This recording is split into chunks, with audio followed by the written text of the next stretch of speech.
नमस्कार विद्यार्थी मित्रांनो, आज आपण सराव संच 4.4 पाहणार आहोत. बघा, सराव संच 4.4 साठी लागणारी सूत्र आहेत. शेअर्सची खरेदी किंमत बरोबर बाजारभाव अधिक दलाली.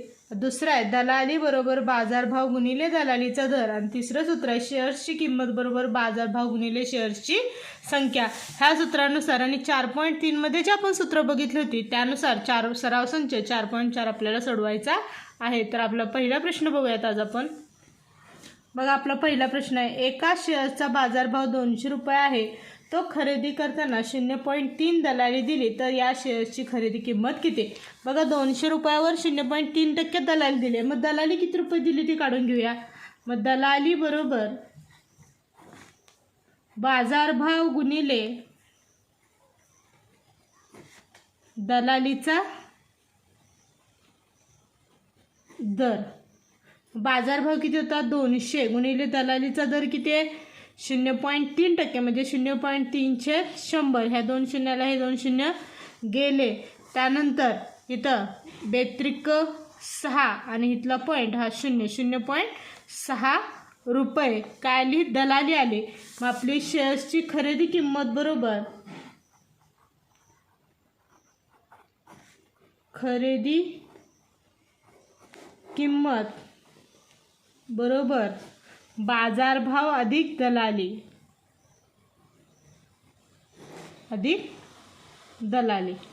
बाजारभाव किती आपला 200 रुपये अधिक दलाली किती दिली होती 0.6. 200 अधिक 0.6 200.6 रुपये काय आहे आपली दलाली आहे. म्हणून शेअर्सची खरेदी किंमत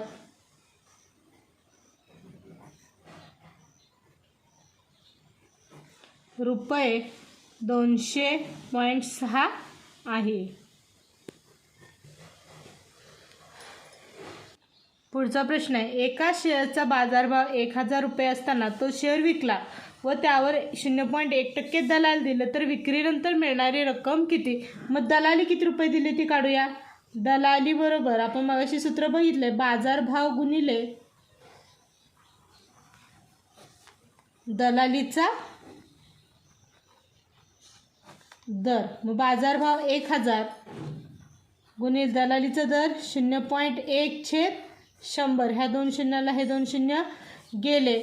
त्याच्यानंतर ह्या पॉईंटला हा शून्य गेला. मग 1 दलालीचा दर किती असणार आहे 1 रुपये. मग विक्रीनंतर मिळणारी रक्कम काढायची आपल्याला. विक्रीनंतर मिळणारी रक्कम बरोबर. बघा, आपण विक्रीनंतर विकला शेअर्स म्हणजे 1 रुपया आपल्याला दुसऱ्याला दलाली द्यावी लागणार आहे. म्हणजे बाजारभावातून दलाली काय करावी लागेल वजा बाजारभाव वजा दलाली. बाजारभाव 1000 रुपये 1000 मधून दलाली 1 रुपया गेला म्हणजेच किती उरले रुपये 999 रुपये काय असणार आहे विक्रीनंतर मिळणारी रक्कम. म्हणून विक्रीनंतर मिळणारी रक्कम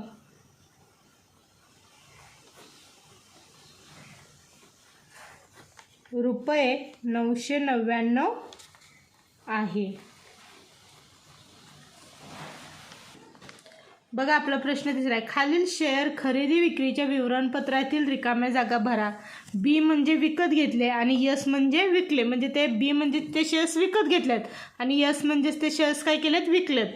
तर पहिलं बघा, शेअर्सची संख्या किती आहे 100. शेअर्सचा बाजारभाव 45 रुपये. तर शेअर्सची किंमत म्हणजेच काय आपण शेअर्सची संख्या आणि बाजारभाव या दोघांचा काय करतो गुणाकार. बघूया आपण इकडे सोडूया. बघा, मग शेअर्सची किंमत बरोबर शेअर्सची संख्या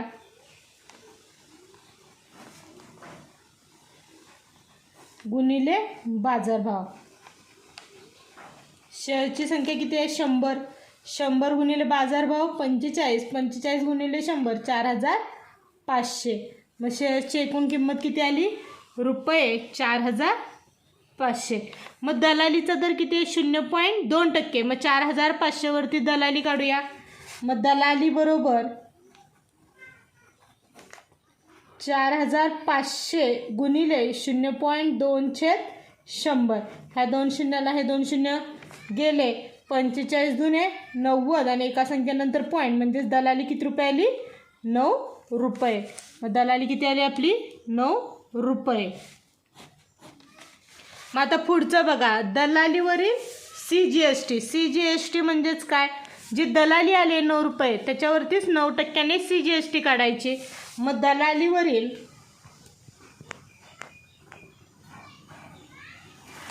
CGST, मग दलाली 9 रुपये त्याच्यावरती CGST म्हणजे 9/100. 9×9=81. तर 2 शून्य 81/100. 2 शून्य आहेत म्हणून वरती 2 शून्य 2.2 टाकायचे. मग दलालीवरील CGST किती असणार आहे? 0.81 पैसे रुपये. 0.81. मग CGST आणि SGST समान असतात. मग SGST पण किती येणार आहे? 0.81. मग शेअर्सची एकूण किंमत. शेअर्सची एकूण किंमत काढण्यासाठी आपण ह्या सगळ्यांची काय करूया? बेरीज करूयात. बघा, शेअर्सची एकूण किंमत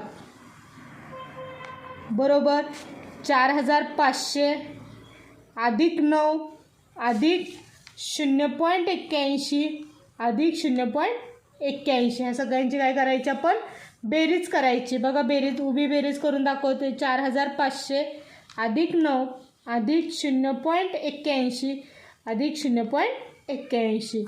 1 आणि 1 2, 8 आणि 8 16/6. हातचाला 1, 9 आणि 1 10/0. हातचा 1, 1/1, 5/5, 4/4. मग शेअर्सची एकूण किंमत किती आली? 4,510.62 रुपये. 4,510.62 ही काय आली? शेअर्सची एकूण किंमत. आता पुढे आहे बघा, 75 शेअर्स काय केलेत? विकलेत. यस म्हणजे विकलेत. म्हणजे आधी शेअर्सची एकूण किंमत काढूया. बघा, शेअर्सची एकूण किंमत. मग शेअरची एकूण किंमत काढण्यासाठी काय करतो आपण? शेअरची संख्या आणि बाजारभाव यांचा काय करतो? गुणाकार करतो. शेअरची संख्या किती आहे? 75. 75 गुणिले किती करावं लागेल आपल्याला? 200. 75 दुने 150 आणि वरचे 2 शून्य. मग शेअर्सची किंमत किती असणार आहे? रुपये 15,000. मग दलालीचा दर किती आहे इथं? 0.2. मग दलाली काढून घेऊया. दलाली बरोबर 15,000 गुणिले 0.2/100. ह्या 2 शून्याला हे 2 शून्य गेले. ह्या पॉईंटला हा शून्य गेला म्हणजेच 15 दुने 30 आणि ह्या पॉईंटला हा शून्य गेला. मग दलाली किती रुपये असणार आहे? 30 रुपये.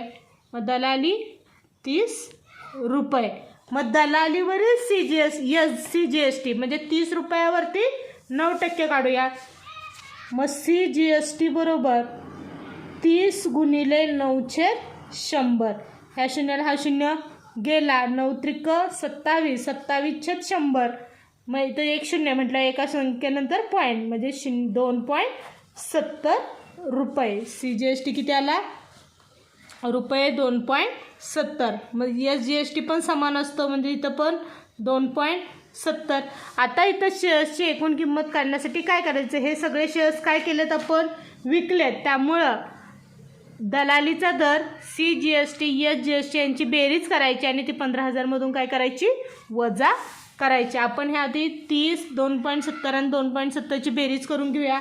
बघा, 30 अधिक 2.70 अधिक 2.70 0 0 7 7 14. हातचाला 1 2 4 आणि 1 5.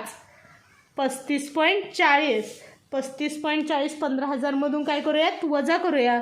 15,000 वजा 35.40. इथं पॉईंट नंतर काय नसतं म्हणजे 0 0 0.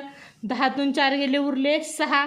9तून 5 गेले उरले 4. इथं पण 9तून 3 गेले उरले 6. इथं 9शी 9 4 आणि 1. उत्तर आलं 14,964.60. 14,964.60 ही काय आली? आपली शेअर्सची एकूण किंमत आली.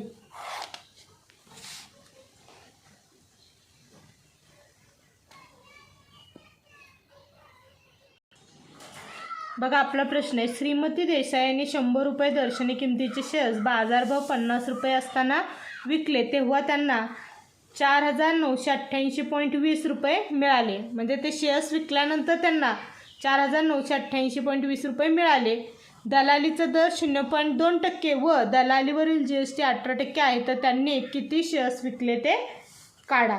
मग आधी दलाली काढून घेऊया.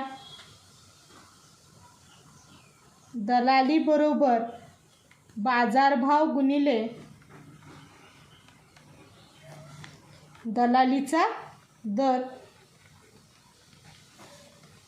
बाजारभाव किती आहे? 50 गुणिले दलालीचा दर 0.2/100. ह्या शून्याला हा शून्य गेला. 5 दुने 10, 10/10.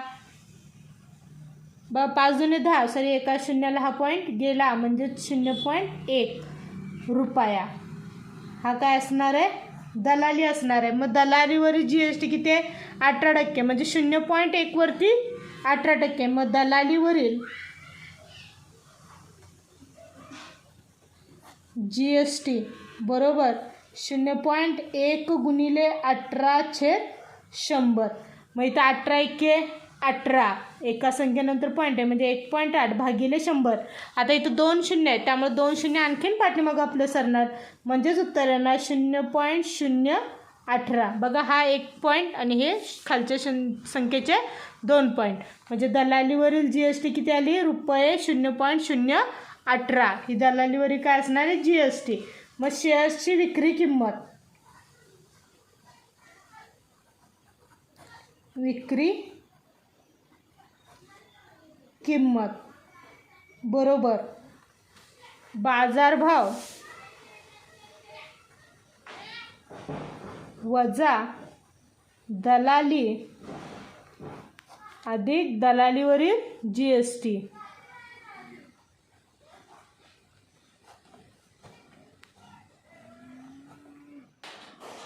बाजारभाव 50 रुपये वजा दलाली किती आहे? 0.1 अधिक दलालीवरील GST 0.018. 50 वजा 0.1 अधिक 0, बघा 0शी 0 पॉईंट, 1शी 1, 118. मग 50मधून 0.118 काय करायचे? वजा करायचे. बघा इथं बाजूला वजा करून दाखवा. 50 वजा 0.118. इथं पॉईंट नंतर काय नसतं, म्हणजे 0. 10तून 8 गेले, उरले 2. 9तून 1 गेला 8, 9तून 1 गेला 8. त्याच्यानंतर इथं 9शी 9 आणि इथं हातचा गेल्यामुळे इथं 4. 49.882 रुपये. 49.882 ही काय झाली? शेअर्सची विक्री किंमत.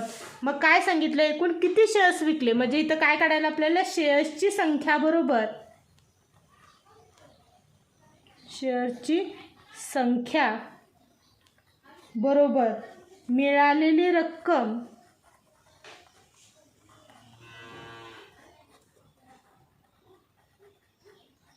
भागिले विक्री किंमत किंवा शेअरची विक्री किंमत.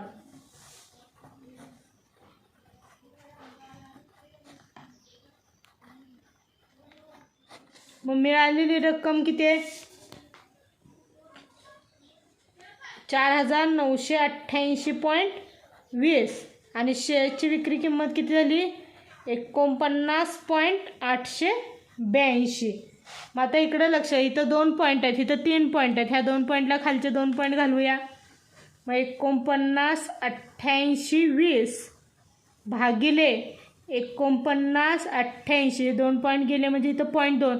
हा पॉईंट काढून वरती 0 वाढवूयात आपण, म्हणजे आपलं काय होणार? 49.8820 आणि आणखी एक वाढलेला 0 भागिले 49.88.2. बघा इथं 49.88.2, इथं पण 49.88.2, एक 49.88.2 आणि वरचे किती 0? 2 0. मग शेअर्सची संख्या किती असणार आहे? 100. आलं लक्षात? बघा आपला पुढचा प्रश्न आहे, मिस्टर डिसूजा यांनी 50 रुपये दर्शनी किमतीचे 200 शेअर्स 100 रुपये अधिमूल्यावर खरेदी केले. म्हणजे 50 रुपयाचा शेअर्स जो आहे तो 100 रुपये जास्त देऊन खरेदी केला आहे. त्यावर कंपनीने त्यांना 50% काय दिला? लाभांश दिला. लाभांश मिळाल्यावर त्यातील 100 शेअर्स 10 रुपये अवमूल्याने, म्हणजे 10 रुपये कमी करून विकले आणि उरलेले शेअर्स 75 रुपये अधिमूल्याने म्हणजे 75 रुपये जास्त घेऊन काय केलेत, विकले. प्रत्येक व्यवहारात त्यांनी 20 रुपये काय दिली, दलाली दिली. तर त्यांना या व्यवहारात नफा झाला का तोटा, किती रुपये. बघा 50 रुपये दर्शनी किमतीचे 200 शेअर्स 100 रुपये अधिमूल्यावर काय केलेत, खरेदी केल्यात. ते लिहून घेऊया आपण. 50 रुपये दर्शनी किमतीचे 200 शेअर्स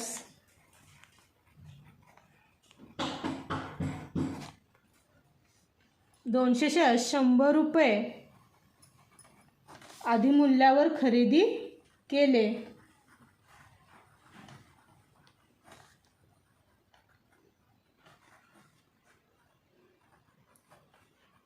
मग ह्या शेअर्सची एकूण खरेदी किंमत, मग खरेदी किंमत बरोबर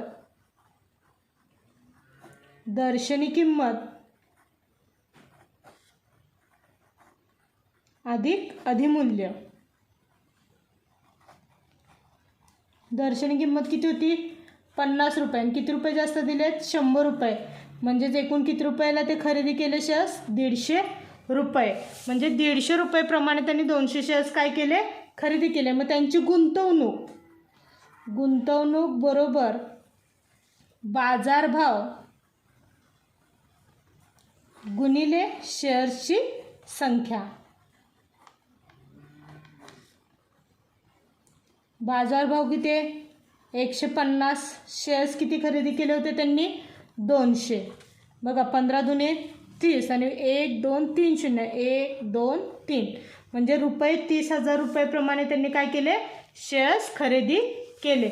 मग त्यांनी काय सांगितले, त्यांना एकूण किती रुपये दलाली द्यावी लागली, प्रत्येक ह्याच्यावरती 20 रुपये दलाली द्यावी लागली.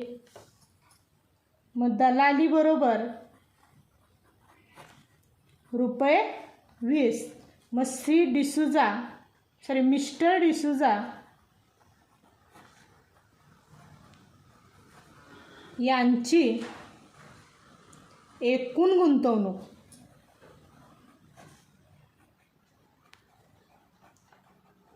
बरोबर 30,000 अधिक 20 रुपये. काय ही दलाली आहे, म्हणजेच 30,000 20 रुपये ही त्यांची काय झाली, एकूण गुंतवणूक. मग त्यांना एका शेअर्सवरती किती लाभांश मिळाला, एका शेअर्सवर 50% लाभांश. मग लाभांश बरोबर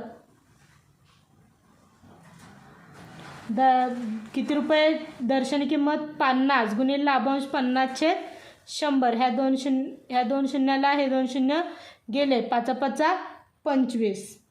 लाभांश किती मिळाला, रुपये 25. मग 200 शेअर्सवरील लाभांश, 200 शेअर्सवरील लाभांश बरोबर 200 गुणिले 25. 25 दुने 50 आणि वरचे 2 शून्य 1 2. मग 200 शेअर्सवरती एकूण किती लाभांश मिळाला, 5,000 रुपये. हे आपलं समीकरण 1 असणार आहे. आता बघा पहिल्यांदा काय सांगितलं, त्यांनी 100 शेअर्स 10 रुपये अधिमूल्याने विकले. मग मिस्टर डिसूजा यांनी 100 शेअर्स 10 रुपये 10 अवमूल्याने विकले. मग विक्री किंमत काय असणार त्याची, किंवा बाजारभाव बरोबर दर्शनी किंमत वजा अवमूल्य. दर्शनी किंमत किती होती, 50 वजा अवमूल्य किती, 10. बरोबर त्यांनी म्हणजे एक शेअर्स किती रुपयाला विकला, 40 रुपयाला. मग 100 शेअर्स मिळून मिळणारी रक्कम, 100 शेअर्स विकून मिळणारी रक्कम.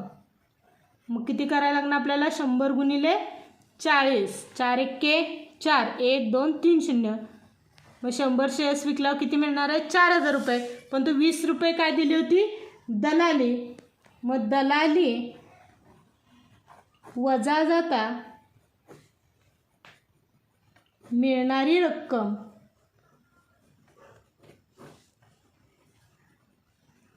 बरोबर 4000 वजा 20. 4000 मधून 20 गेले 3980 रुपये. ही त्यांना काय मिळालं? दलाली वजा जाता मिळणारी रक्कम आहे. हे 100 शेअर्सवरती. मग पुढं काय सांगितलं? पुढचे 100 शेअर्स 75 रुपये अधिमूल्याने विकले. मग 100 शेअर्स रुपये 75 अधिमूल्याने विकले. मग बाजारभाव बरोबर दर्शनी किंमत अधिक अधिमूल्य. दर्शनी किंमत किती होती? 50 अधिक अधिमूल्य किती घेतले त्यांनी? 75. 75 अधिक 50 125 रुपये. काय झाले त्याची? बाजारभाव झाला. मग 100 शेअर्स विकून मिळणारी रक्कम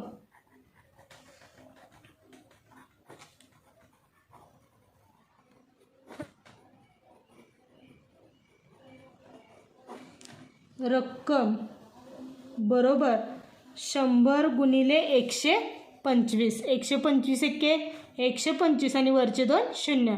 किती मिळाले त्यांना? 100 शेअर्स मिळालं 12500. मग दलाली वजा जाता मिळणारी रक्कम, कारण की दलाली 20 रुपये ठरलेली आहे. दलाली वजा जाता मिळणारी रक्कम बरोबर 12500 वजा 20.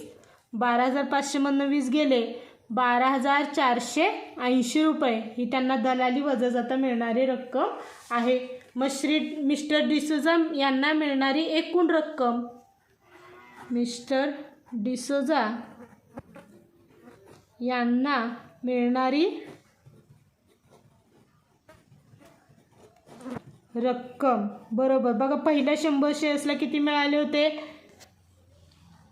3980 अधिक हे 12480 आणि त्यांना लाभांश मिळाला होता. किती मिळाला आहे लाभांश? 5000. मग या तिघांची जर आपण बेरीज केली तर त्यांना मिळणारी ती काय असणार आहे? एकूण रक्कम असणार आहे. मग त्यांना मिळालेली रक्कम असणार आहे 21460 रुपये. ही काय असणार आहे? एकूण रक्कम असणार आहे. परंतु त्यांनी बघा इथं खर्च किती केले होते? 30,020 रुपये खर्च केले होते आणि मिळताना त्यांना मिळाले फक्त 21460 रुपये. म्हणजेच त्यांना काय झाला? तोटा झाला. मिस्टर डिसोजा